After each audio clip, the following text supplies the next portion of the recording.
রাধে রাধে বন্ধুরা, তো দেখো এখন আমি কি বানাচ্ছি। গোপু সোনার জন্য একটু চানা সেদ্ধ করে নিয়েছি। তেল গরম হয়ে গেছে, একটু জিরা দিয়ে দিলাম।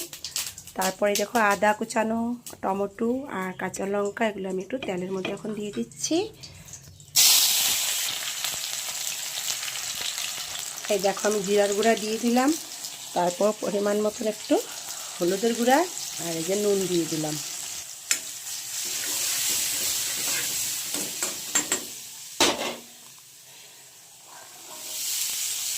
এগুলো আমি রাত্রেবেলা ভিজিয়ে রেখেছিলাম। তারপর আমি একটু প্রেসার কুকারে সিদ্ধ করে নিয়েছি।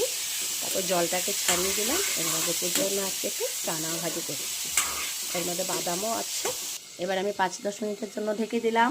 যখন হয়ে যাবে নামানোর আগে একটু ধনেপাতা দিয়ে, তো দেখো চলে আসলাম গোপু সোনার জন্য আজকে। দেখো চানা কি সুন্দর করে বানিয়ে দিয়েছি আজকে, চানা আর বাদাম সেদ্ধ করে। রাতে রাতে আবার আসবো পরের ভিডিওতে। টাটা।